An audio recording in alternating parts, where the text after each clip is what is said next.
আল্লাহ পাক রব্বুল আলামিন আহকামুল হাকিমিন যাওয়ার জন্য মদিনাতে বলেছেন। আমরা যখন গুনাহ করে ফেলি, অপরাধ করি, অপরাধ আমরা কার করেছি? আল্লাহ করেছি। বলেন কার করেছি? গুনাহ করেছি কার? আল্লাহ করেছি। আল্লাহর নির্দেশ মানে গুনাহ করেছি আল্লাহ। ক্ষমা চাইতে হবে কার কাছে? আল্লাহর কাছে। কিন্তু আল্লাহর কাছে ক্ষমা চাইতে হবে। অপরাধ করেছি আল্লাহ, ক্ষমা চাইতে হবে আল্লাহ। কিন্তু আল্লাহ বলতেছেন যখন তুমি অপরাধ করে ফেলেছো, আমার নাফরমানি করে ফেলেছো, ক্ষমা যখন চাইতে হবে আমার কাছে, তবে আমার কাছে চাইতে হলে আগে তুমি আমার নবীর দরবারে হাজিরা দাও। আমার নবীর দরবারে যখন হাজিরা দিবা, আমার নবী যখন তোমার জন্য আমার কাছে সুপারিশ করবে, তখন আমি আল্লাহ তোমার জন্য ক্ষমাকারীও হয়ে যাব, দয়াবানও হয়ে যাব। সুবহানাল্লাহ। আল্লাহ রাব্বুল আলামিন বলেছেন ওয়ালাউ ইন আন্নাহুম ইয যালামু আনফুসাহুম জাউকা ফাস্তাগফিরুল্লাহ ওয়াস্তাগফারা লাহুমুর রাসূল লাওয়াজাদুল্লাহ তাওয়াবার রহিম। আল্লাহ তাআলা বলেছেন ওয়ালাউ আন্নাহুম, তারা যদি ইয যালামু আনফুসাহুম, তারা যদি তাদের নিজেদের উপর জুলুম করে ফেলে, তারা যদি অপরাধ করে ফেলে, তারা শরীয়তের দায়রা থেকে বের হয়ে তারা যখন শরীয়ত লঙ্ঘন করেছে, তখন আল্লাহ বলতেছেন আমার নাফরমানি করেছো, এখন তোমরা যাউকা। হে হাবিব, তারা আমার নাফরমানি করেছে, আমার গুনাহ করেছে। গুনাহ করার পরে তারা যাউকা, তারা আপনার দরবারে যাবে। আপনার দরবারে যাওয়ার পরে ফাস্তাগফিরুল্লাহ, ওখানে গিয়ে তারা আল্লাহর কাছে ক্ষমা প্রার্থনা করবে। ওয়াস্তাগফার লাহুমুর রাসূল, এবং রাসূল তথা আপনি হাবিব, আপনি যখন তাদের পক্ষ হয়ে আমি আল্লাহর কাছে ওকালতি করবেন, আমি আল্লাহর কাছে ক্ষমা চাইবেন, প্রার্থনা করবেন, লাওয়াজাদুল্লাহ, তখন তারা আল্লাহর সাক্ষাৎ পাবে, তাওয়াবান, তওবা গ্রহণকারী হিসেবে, রহিমান এবং দয়াবান হিসেবে। বলুন সুবহানাল্লাহ। এটা ঘোষণা দিয়েছেন কে? আল্লাহ। কে দিয়েছেন?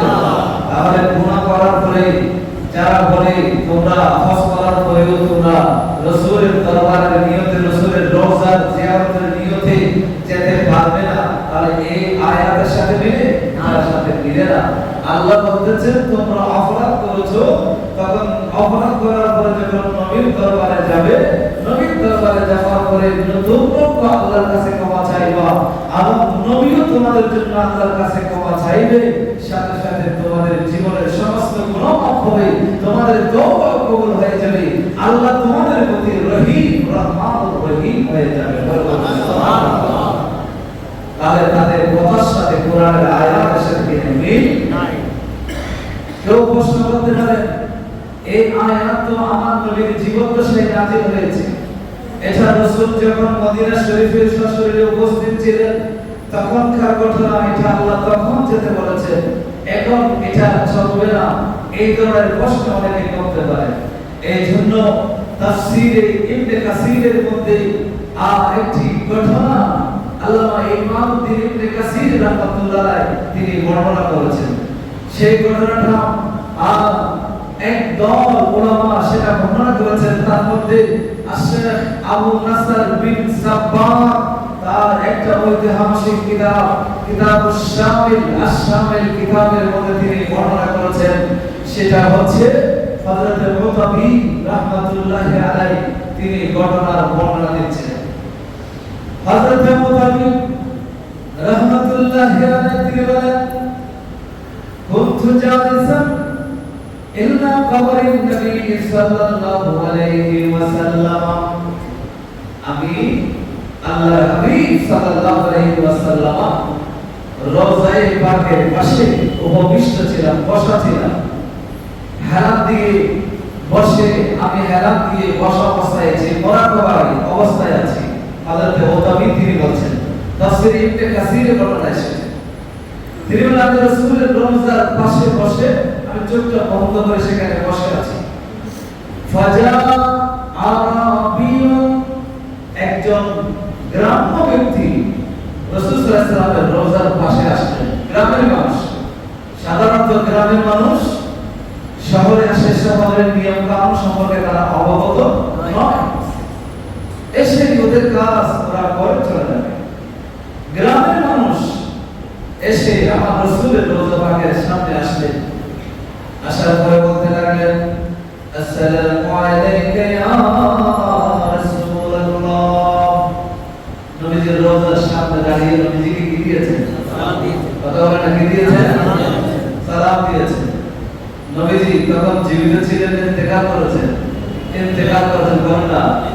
কারণ ইনদা কবরিন নবী, নবীর কবরের পাশে বলা হয়েছে। তার রাসূল তখন ইন্তেকাল অবস্থায় দুনিয়াতে ছিলেন না, ফরদা করেছেন। ওই অবস্থায় ওই গ্রামের ব্যক্তিটা এসে তিনি রাসূলের রওজার সামনে দাঁড়িয়ে কি দিলেন? সালাম দিলেন। আসসালামু আলাইকা আইয়ুহান নবী, আসসালামু আলাইকা ইয়া রাসূলুল্লাহ। রাসূল কিভাবে কি দিয়েছেন? সালাম। এভাবে অনেকে সালাম দেওয়াকে আবার বিদআত ফতোয়া দেয় না, এটাকে আবার শরীয়ত সম্মত মনে করেন। এটা কিতাব থেকে বলছি, তাফসীর ইবনে কাসির বলে দেখেন। আল্লামা মুতাবির রাহমাতুল্লাহ আলাইহি বলেন, সেই গ্রামের মানুষটা বলতে লাগলো, রাসূলকে সালাম দিলেন। সালাম দেওয়ার পরে বলছেন, সামিতুল্লাহ ইয়াকুল, হে নবী আমি শুনেছি, আল্লাহকে বলতে শুনেছি। কি বলেছেন আল্লাহ? ওই আয়াত, ওয়ালাউ আন্নাহুম ইযলামু আনফুসাহুম জাউকা ফাস্তাগফিরুল্লাহ ওয়াস্তাগফার লাহুমুর রাসূল লাওয়াজাদুল্লাহ তাওয়াবার রাহিমা। যে আয়াতের মধ্যে গুনাহ করার পরে আপনার কাছে আসতে বলা হয়েছে এবং আমি আল্লাহর কাছে ক্ষমা প্রার্থনা করছি, আপনি যখন সুপারিশ করবেন আল্লাহ নিশ্চয়তা দিয়েছেন আল্লাহ তওবা গ্রহণ করবেন, সাথে সাথে রহমানুর রহিম হবেন। সেই নিশ্চয়তা সম্পর্কিত আয়াত আমি কোরআন থেকে শুনেছি, কোরআনে তেলাওয়াত করেছি। এই কথা বলে রাসূলকে সম্বোধন করছেন। বলে সুবহানাল্লাহ। রাসূলকে সম্বোধন করছেন রওজার সামনে দাঁড়িয়ে। রাসূলকে বলতেছেন, ইয়া রাসূলুল্লাহ আমি তো কোরআনে এই আয়াতগুলো দেখেছি, এই আয়াতে এই কথাগুলো বলা হয়েছে, এই জন্য আমি কাদের জিতুকা মুস্তাগফিরান লিযামবি। ও রাসূল আমি আপনার এই রওজা পাকের সামনে এসেছি মুস্তাগফিরান লিযামবি, আমার গুনাহগুলো ক্ষমা পাওয়ার জন্য, গুনাহ থেকে পরিত্রাণ পাওয়ার জন্য, গুনাহ থেকে পরিত্রাণ পাওয়ার আশায় আমি আপনার রওজার সামনে এসে উপস্থিত হয়েছি। সুবহানাল্লাহ।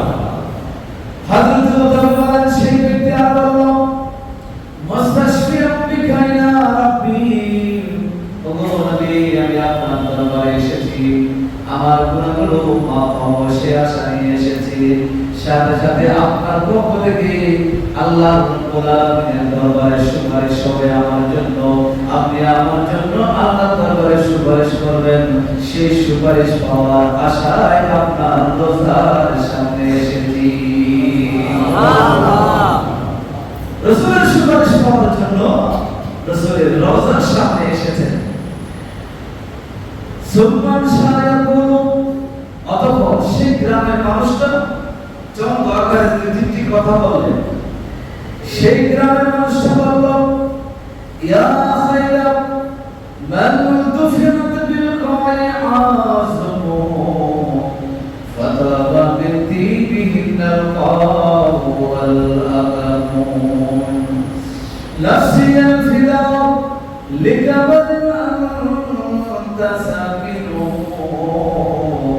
ফিল আফাফ ওয়া ফিল জুদ ওয়াল কারাম সালাতু ইয়া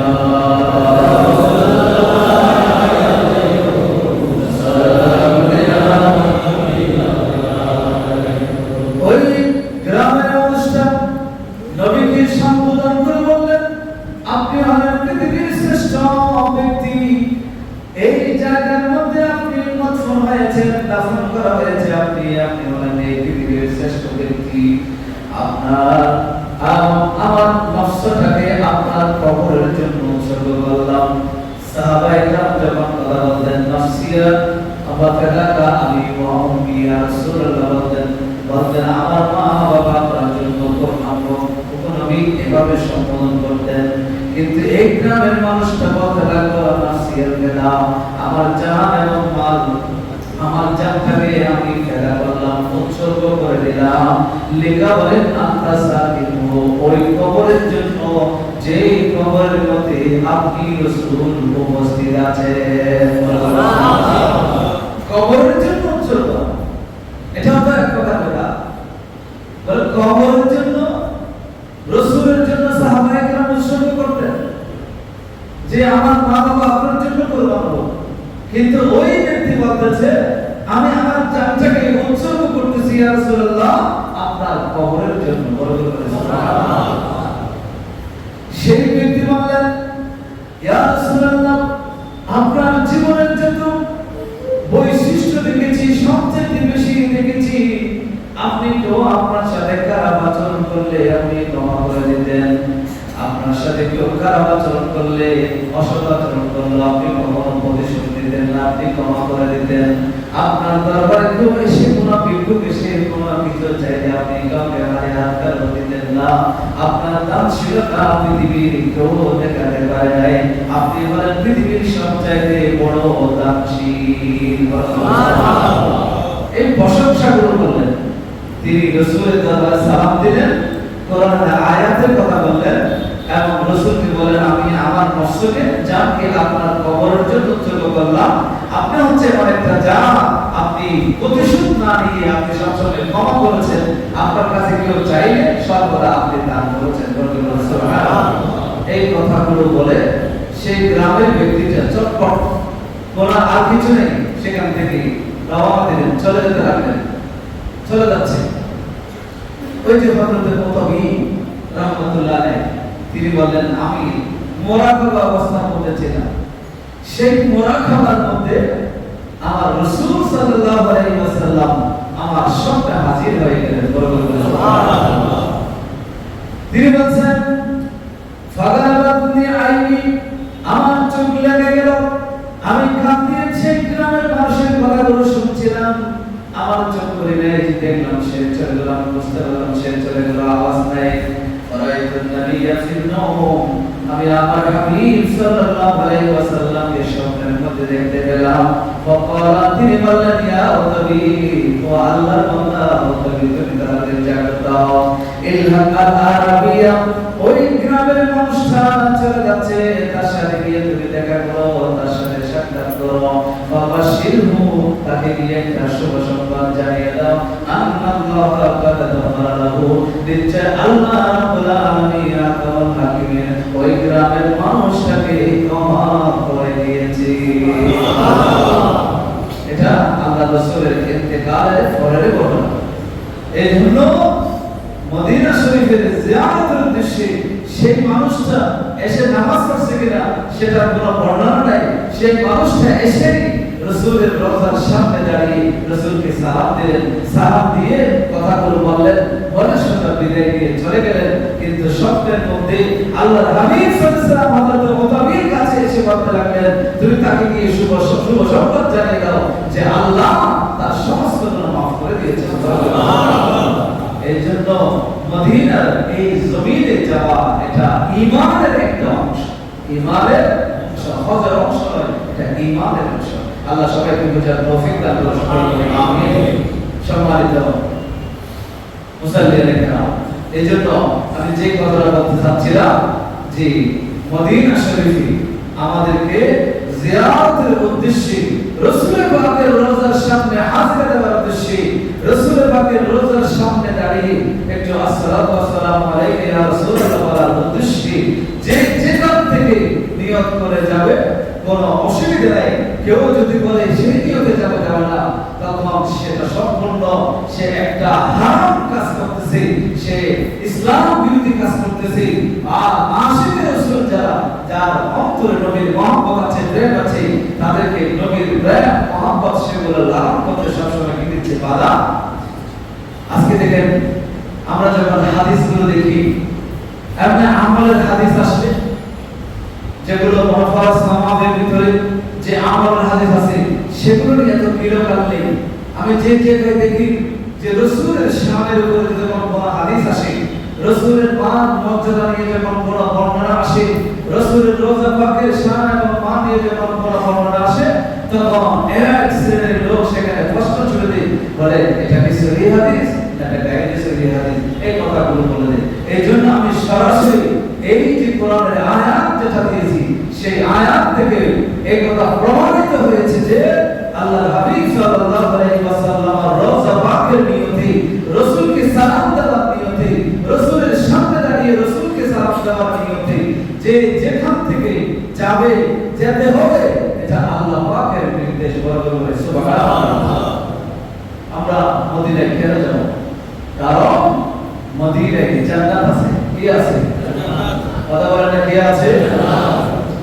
মদিনা শরীফে আল্লাহর হাবিব সাল্লাল্লাহু আলাইহি ওয়াসাল্লামের হুজরা থেকে মসজিদে নববীর মিম্বার, এই দুইয়ের মাঝখানে যে জায়গা যারা হজ করতে গিয়েছেন, উমরা করেছেন, তারা দেখেছেন এখানে হাজিরা 2 রাকাত নামাজ পড়ার জন্য কত প্রতিযোগিতা দেয়।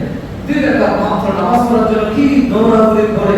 শুধু ওই জায়গায়, কোন জায়গা? যে জায়গাটাকে নবীজি জান্নাতের টুকরা করেছেন। বুখারীর বর্ণনা এসেছে, মা বাইনা বাইতি ওয়া মিম্বারি রাউদাতুন মির রিয়াজিল জান্নাহ। আমার হুজরা এবং আমার মিম্বার এই দুইয়ের মাঝখানের জায়গাটা হলো জান্নাতের একটা টুকরা। সুবহানাল্লাহ। দুনিয়াতে কোথাও কি জান্নাত আছে? কোথাও জান্নাত নাই। জান্নাত আছে কোথায়? মদিনায়। যাবো না কেন? মদিনায় গেলে তো জান্নাত দেখতে পাই। মদিনায় গেলে কি দেখতে পাই? জান্নাত দেখতে পাই। তাহলে মদিনায় যাবো না কেন? যারাই বাধা দেয় তাহলে আমরা বিশ্বাস করি তারা আমাকে জান্নাত দেখা থেকে কি রাখতে চায়? দূরে। আল্লাহর হাবিব সাল্লাল্লাহু আলাইহি ওয়াসাল্লাম হাদিসে পাকের মধ্যে এসেছে, হযরত আনাস রাদিয়াল্লাহু তাআলা বলেছেন, ইয়া রাসূলুল্লাহ, যে হাশরের ময়দানে যখন যাব আপনাকে কোথায় পাবো? তখন রাসূল সেখানে বলেছিলেন, আমাকে ফুলসিরাতে পাবে, আমাকে মিজানের জায়গায় পাবে, আমাকে হাউজে কাউসারের সেখানে পাবে। হাউজে কাউসারে পাবে। সেই হাউজে কাউসার কোথায়? সেই হাউজে কাউসার কোথায়? আমার বুখারীর বর্ণনা এসেছে স্পষ্ট হাদিস।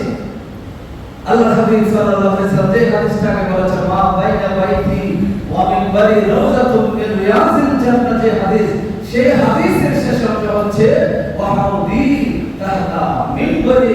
আমি রাসূল যে মিম্বারে দাঁড়িয়ে দাঁড়িয়ে সারা 63 বছর আমি খুতবা দিয়েছি, যে মিম্বারে দাঁড়িয়ে মদিনার জমিনে আমি 10 বছর খুতবা দিয়েছি তোমাদের সামনে মসজিদে নববীর মিম্বার, সেই মিম্বারের নিচেই হলো সেই হাউজে কাউসার। সুবহানাল্লাহ। যে হাউজে কাউসার তুমি কেউ দেখতে চাই, যেতে হবে কোথায়? মদিনায়। কোথাও পাওয়া যাবে? কোথাও পাওয়া যাবে? পাওয়া যাবে কোথায়? মদিনায়। সেই হাউজে কাউসার, রাসূলের সেই মিম্বার, মসজিদে নববীর সেই মিম্বার, সেই মিম্বারটা যদি দুই চোখে দেখতে পারেন, আপনি কল্পনা করেন এটার নিচে দেশে হাউজে কাউসার বক্তব্য আছে, এখন হয়তো বলে নাই, যখন কিয়ামত কায়েম হবে, সেটা উন্মুক্ত হবে, তখন উম্মতের এই গুনাহগার উম্মতের তৃষ্ণা মেটানোর জন্য আমার রাসূল হিজরতের পরে 10 বছর সেখানে বসেছিলেন। আমার রাসূল কিয়ামতের দিন সেখানে দাঁড়িয়ে থাকবেন সেই গুনাহগার উম্মতের তৃষ্ণা মেটানোর জন্য। সুবহানাল্লাহ। শুধু রাসূল নয়, ইমাম হাসান, ইমাম হুসাইন সেখানে দাঁড়িয়ে থাকবেন নারাদারের গুনাহগার উম্মতকে কি করার জন্য? মানে এই জন্য আমরা কোথায় যাব? মদিনায় যাব।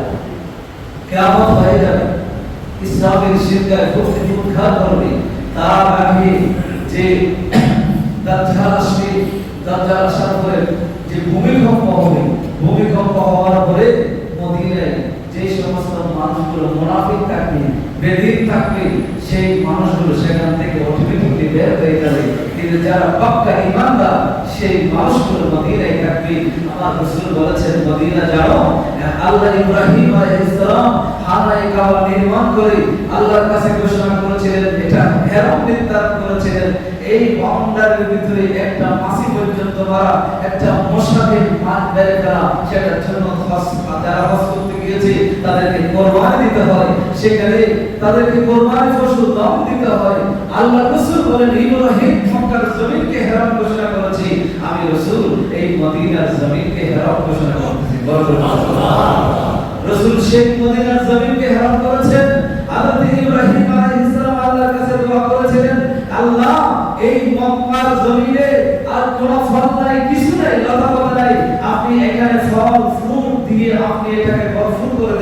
আল্লাহ সেই দোয়া কবুল করে মক্কার জমিনে অনেক ফল ফুল বিশেষ করে খেজুরের বাগানের উপর খেজুর সেখানে আল্লাহ তৈরি করেছেন। আবার রাসূল বলেছিলেন হিজরত করার পরে আল্লাহ মক্কা থেকে তো মদিনায় আসলাম, মদিনার আবহাওয়া আমাদের সাথে মানায় না, আমরা অসুস্থ হয়ে যাচ্ছি, সাহাবায়ে কেরাম অসুস্থ হয়ে যাচ্ছি। আল্লাহ রাসূল দোয়া করেছেন, আল্লাহ তুমি আমাদের এখানে যত রোগ বালা ব্যাধি আছে সেগুলোকে জোহরাতে নিয়ে যাও, আমাদেরকে সুস্থভাবে বসবাস করার সুযোগ করে দাও। মক্কাতে যত নিয়ামত দিয়েছো, যত বরকত দিয়েছো, তার দ্বিগুণ বরকত মদিনায় দান করে দাও। সুবহানাল্লাহ। যেটা হলো তো মদিনায় যেতে হবে, কোথায় যেতে হবে? বরকত তো মদিনায় বেশি, জান্নাত মদিনায় আছে, হাউজে কাউসার মদিনায় আছে, আর যে রাসূলের সুপারিশ আমরা পাবো সেই রাসূল তো মদিনায় আছে। কোথায় আছে? মক্কায় নেই, মদিনায় আছে। এই জন্য আমাদের যেতে হবে কোথায়? মদিনায়। আল্লাহ সবাইকে কবুল করুন। সকল